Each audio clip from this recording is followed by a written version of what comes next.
Good evening, visitors. Welcome to the Australian War Memorial's last post ceremony.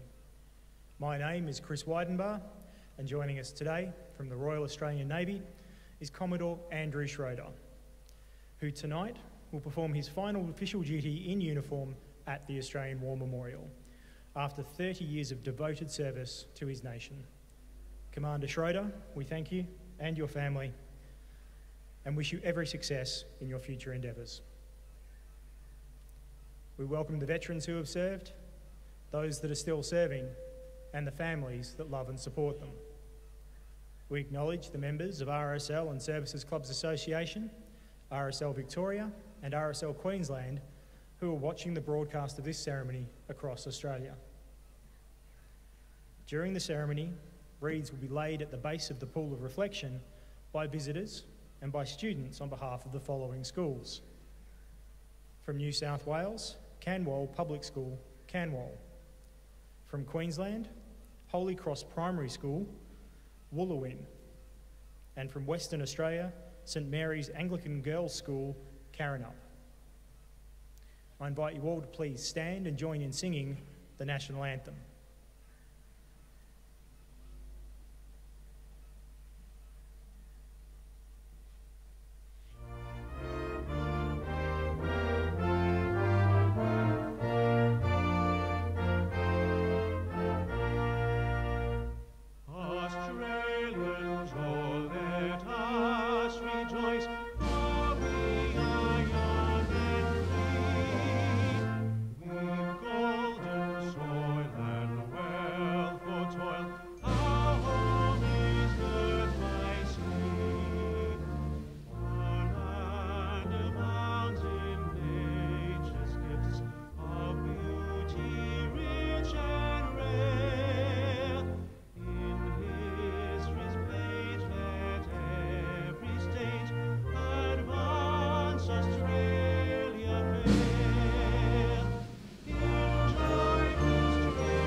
Thank you. Students, you may be seated.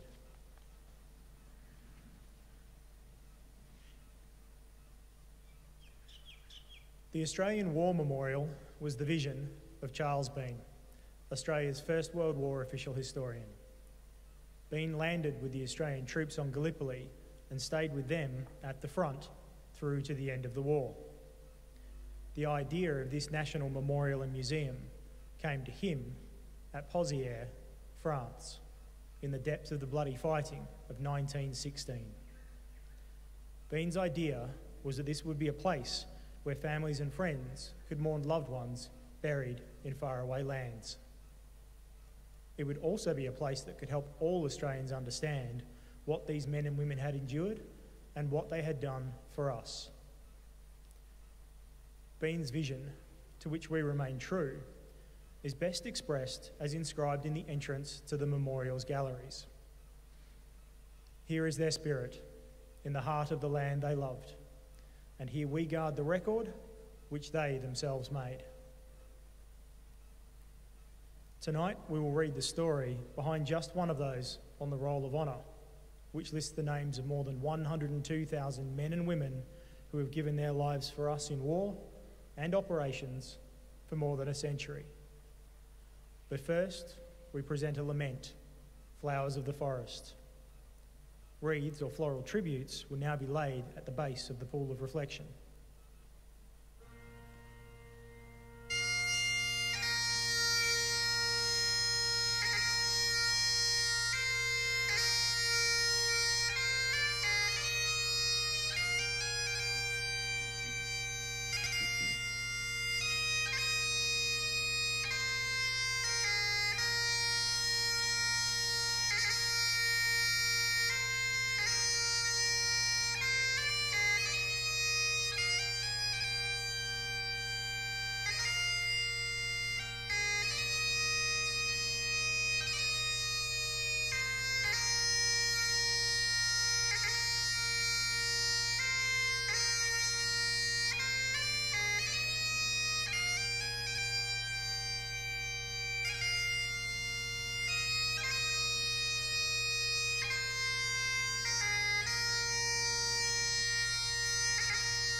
Today, we remember and pay tribute to Flight Sergeant Douglas Wallace Maclean.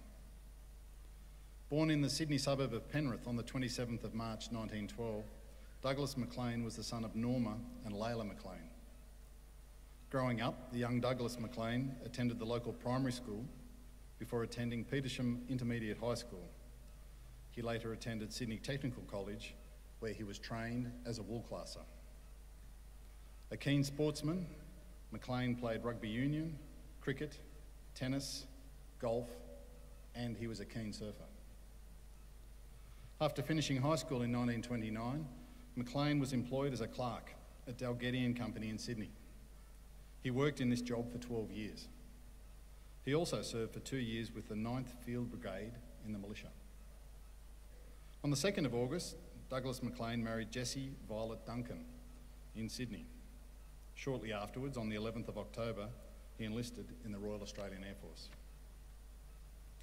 He began training as a pilot. After initial training in Australia, he embarked in Melbourne on the 22nd of May 1942 for overseas service.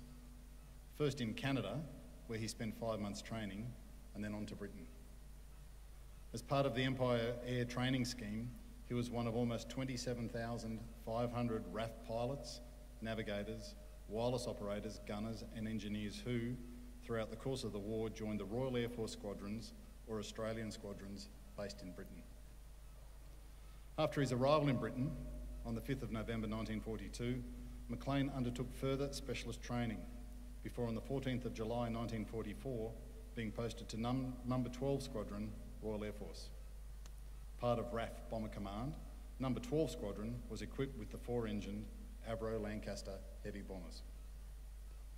On the night of the 23rd of October, the Lancaster in which Maclean was the pilot was taking part in a bombing raid on Essen, Germany.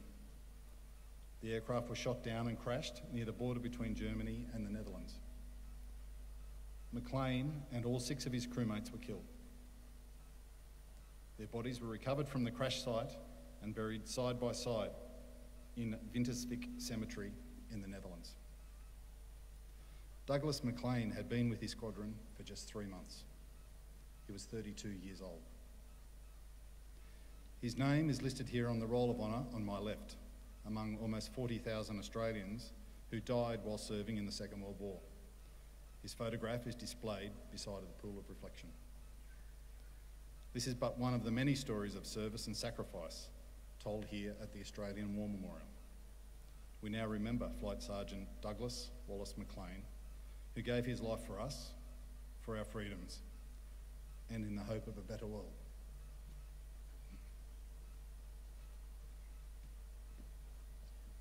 Please stand for the reading of the ode and the sounding of the last post.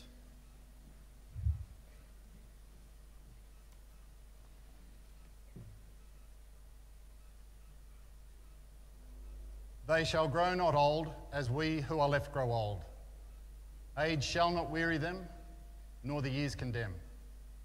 At the going down of the sun and in the morning, we will remember them. We will remember them.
lest we forget.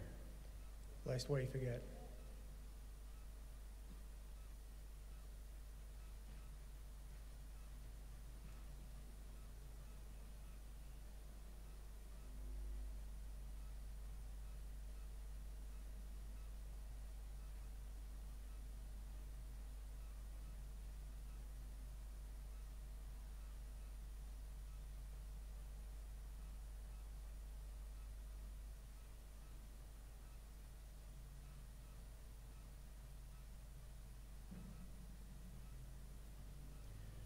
We leave you this evening with the words of the memorial's founder, Charles Bean.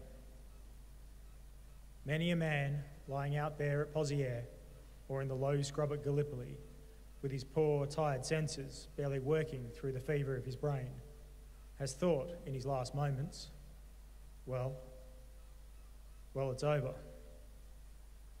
But in Australia, they will be proud of this. Ladies and gentlemen, girls and boys, that concludes the last post ceremony. We thank you for visiting the Australian War Memorial and wish you all a very good evening.